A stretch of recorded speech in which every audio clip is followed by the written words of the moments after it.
let's say that this is enough. I'm not really sure if it is. This took fucking years to set up. Years. It's all my fault.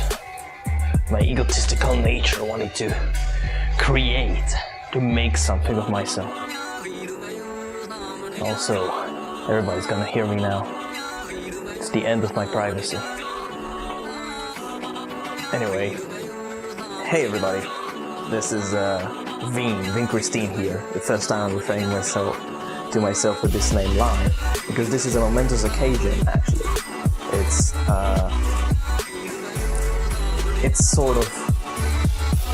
a culmination of my YouTube journey. It's an important step in the way, and one that I would like to cherish with you, my 5 viewers and a bunch of friends from my real life. That's pretty sad. Anyway, I've been wanting to be a YouTuber for about 10 years, ever since I just stumbled onto the site and started watching it weekly. I feel like my first channel watching was Smosh, like the classical Smosh.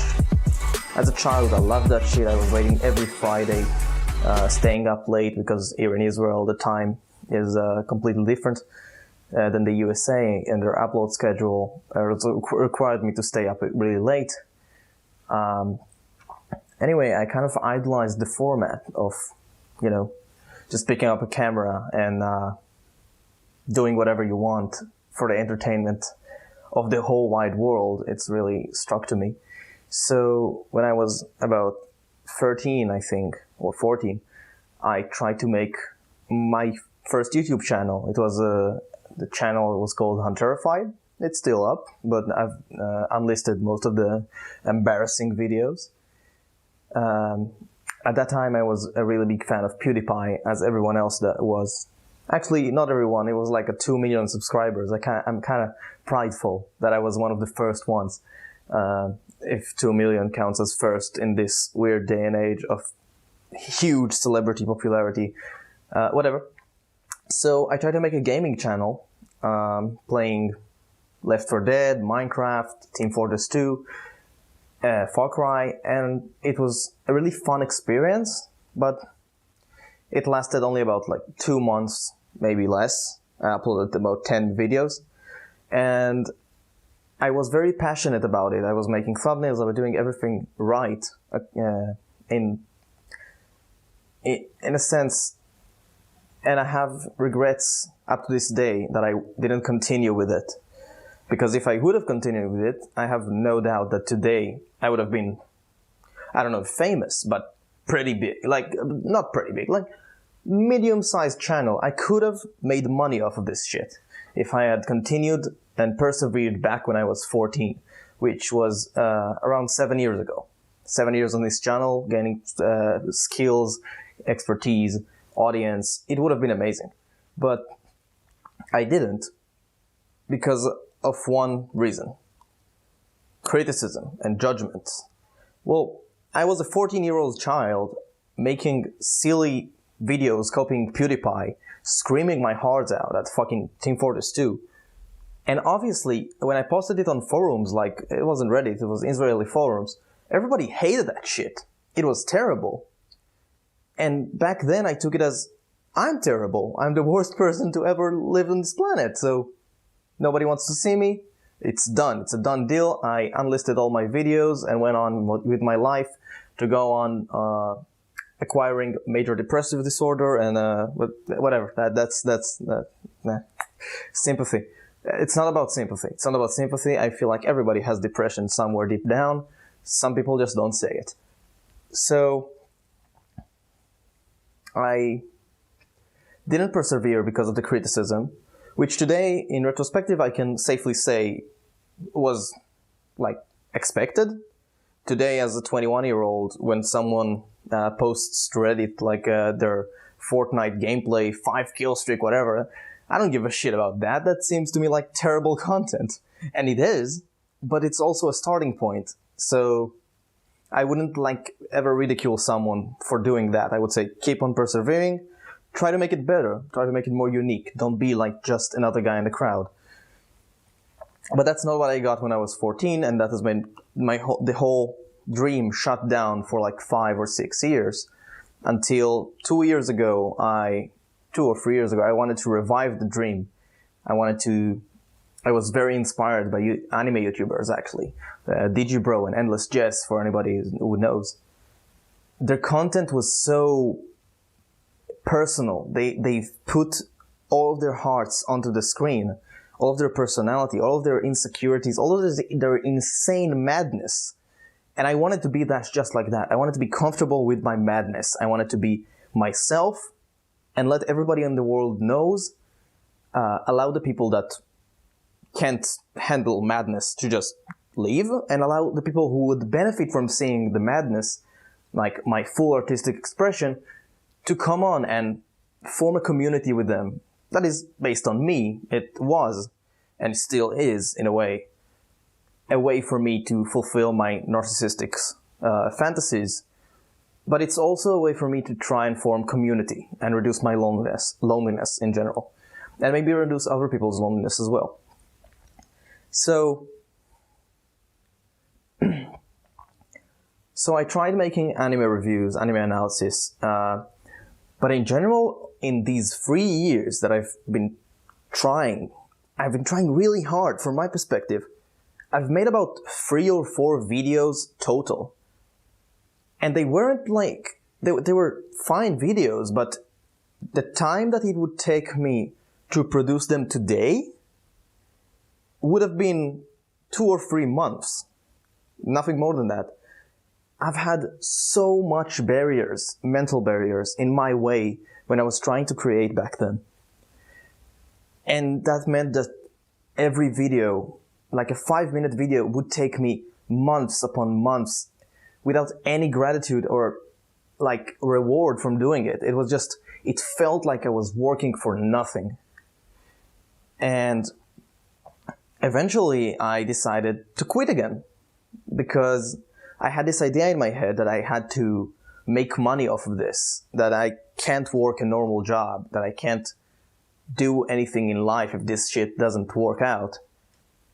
And it didn't work out. I couldn't bring myself to work hard enough and efficiently enough to produce content at a fast enough rate to gain subscribers, to gain viewers. And in the end, I had like 50 subscribers. Most of them were my family and friends. And I was feeling like a complete and utter failure. It was the worst feeling of my life. And I went into the major depressive disorder again. Haha. Whatever. Anyway, I've quit again. This time because of my perception that I need to make money off of it. And after that, it took me around a year to start trying again. Like to come back and pick myself up. Try again to make videos. And it was again like a huge struggle, because it took me like a month and a half to make a video, like one video. But the last time I tried to make a video, it took me half a year to a video of this type. And this was the best video I've ever made. It's the Saving the Internet, the doctor one. And it was something that I was really passionate about, something that I thought could help people. And the main reason that I could do that, it's a butterfly effect of reasons. A couple of months ago, I stopped smoking weed. Like, I was extremely addicted. I was smoking every day, all the time, non-stop, and I stopped doing that. And in combination with that, I went to therapy, and I also found out Dr. K, the YouTube channel that I talked in that video.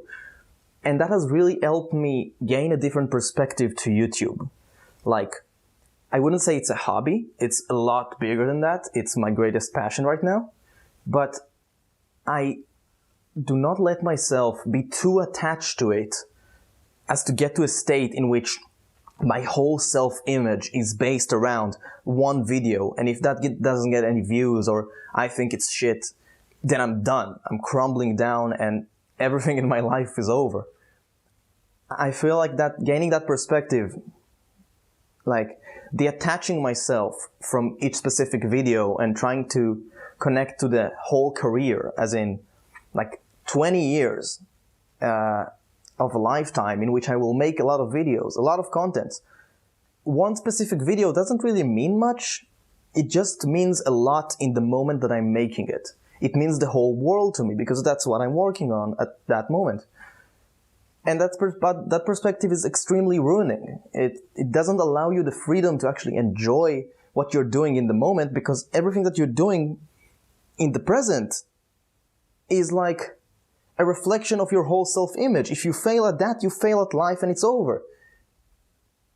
And because I could get away from that perspective, I feel like that's the main reason. Well, that's the mental reason. The physical reason was that I was smoking all day and I couldn't bring myself to sit in front of a computer. I became addicted to my bed. I couldn't get out of bed, and I had to like regulate my sitting hours, like to sit 1 hour a day, just to be able to sit down in front of a computer without my back killing me. So those are the physical and mental reasons why I sucked, and why now I feel like I can do better. And because I can do better, I can actually I've always had the habit of taking on huge projects that I can't actually fulfill. But this time I feel like I can try, and even I have a better chance of succeeding in a project that I will put forth in a couple of seconds. But if I don't, that's also fine. It's a try. It's an attempt at doing something different, at doing something that I like. So what I'm going to try is basically what I will call the IMaytation Festival. It's a wordplay. You have IMay, like the month May. It's a very clever wordplay. Tation, in which every day of the month I will try to make videos of varying length and quality. Basically, I have 24 hours to make a video. Now, I've seen some of my favorite content creators do this type of thing for various reasons, but it's usually not very grounded. Like, they don't actually have an idea for each day planned out. And so they get into the trap of just being a chaotic mess that sorting out their heads in the middle of the day is extremely hard, and they find out that coming up with ideas on the spot when you're stressed out to make a video every day is harder. And so I've come up with a formula that will allow me both to have an idea every day set up. Actually, it's better than that. I have about 35 ideas, or at least approaches, that I can come to this every day when I wake up. So I can choose between what I feel to do that day, and also experiment in a lot of different formats and content creation types on YouTube.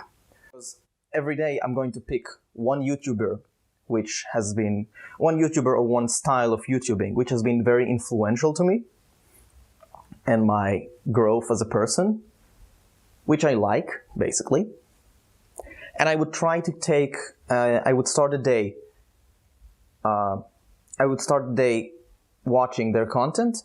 Then I would write down the set pieces and elements that form their content. What is it trying to achieve? What does it do? Is it goal comedy? Is it informational? Is it meaningful? Does it try to teach something about the human life and experience? And then I would try to make a video of that format myself. It obviously won't be as quality like as the original's videos, because I only have one day to do it. So it may be shorter, but I will try to grasp what is it about different content types works, what's fun about them.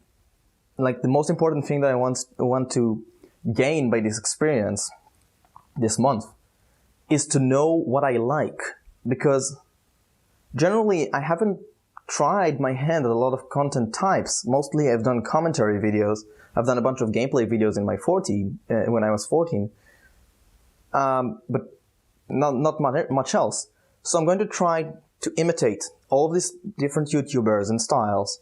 I'll put them in the description, obviously, and I'll try to do it with the most finesse possible, as in not to copy, but to just take the formula and the charm, and put my own spin on it.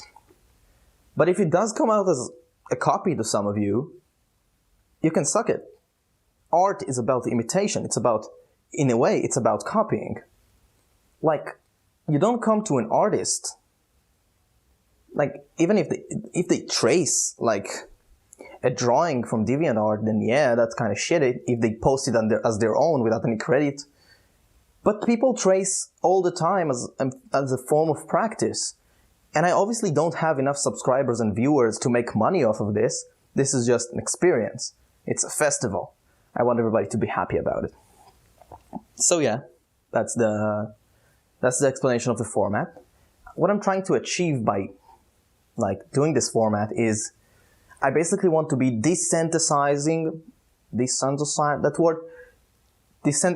myself to failure. Like, the more you do something, the more it becomes natural to you, and you don't take it as seriously. And so I want to try a lot of stuff, and on the course of that period that is very dense with creation, I want to feel failure at every step of the way, because I already do. Like, this time, just setting up this green screen, the tripod, looking at this phone that is not even a camera, I feel like a failure. I feel like a piece of shit. But I know that most people don't really view it that way. It's just that I have huge standards for myself. I don't even have those standards for other people. What I want to do is lower those standards, be more comfortable with making... I'm outside now, like, I couldn't set up the green screen inside my house, so this is like my garage. Anyway, I want to be more comfortable at feeling like a failure, and so that the feeling will I suspect the feeling see, failure, can't even speak. The feeling will kind of go away in due time. I also want to become a better speaker, speaking about that. One of my biggest source of insecurities is that my English is very good, like when compared to other Israelites. But my spoken English is rusty. I don't have anyone to speak with, like on a day-to-day basis. I don't speak English, I speak Hebrew. I actually think a little bit in English, but it's not enough for the mouth to actually... It's like muscle memory. I'm forming the muscle memory of my jaw. And that's not something important that I want to do. I also want to get over... Oh, that's a beautiful butterfly. I also want to get over like the judgmental feeling that I feel all the time. That everybody is watching, even though nobody really is that watching, with a keen eye on every speckle on my face, on my haircut, everything. And they think it's terrible and they have such negative views about it. I want that to go away as well, because it's kind of silly. Every artist has a lot of phases to their growth. And being a 21-year-old with not too much experience in video making, it's obvious that my videos would be a little rusty, that my speech would be rusty, that my comedy would be non-existent. I'm not really sure. It's fine. And I want to feel that fineness, to embrace myself in it. I forgot, you see, I've actually really impressed myself about how long I can constantly talk without actually cutting. I expected this video to be like a bunch of fucking cuts back and forth. But no, I actually can remember what I wrote down on the paper. Now I can't, that's why I'm talking about it, but I'll check it out. Really fucking hope this is recording. Maybe it isn't. If it isn't, it's terrible. I would die, you see? I'm attaching my soul to this recording, and if it doesn't work, it's the end. It's the end. There's no channel. I'm deleting the channel. So, my YouTube journey, my shift in capabilities, I've talked about that. The IMaytation project, hell yeah. Why do it? Desensitizing to failure,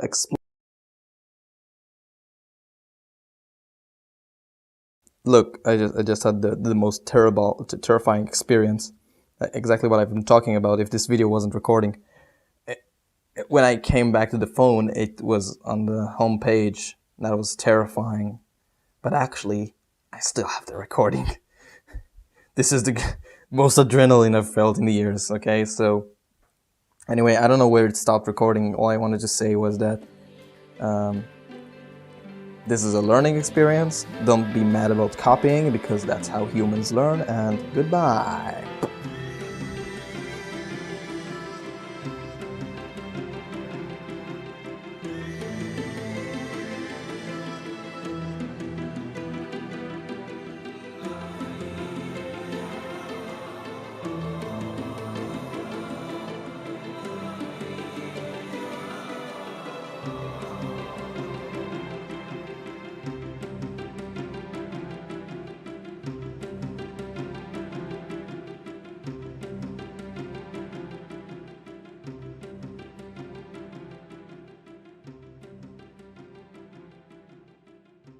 This is the last cut. I promise. I promise this is the last cut.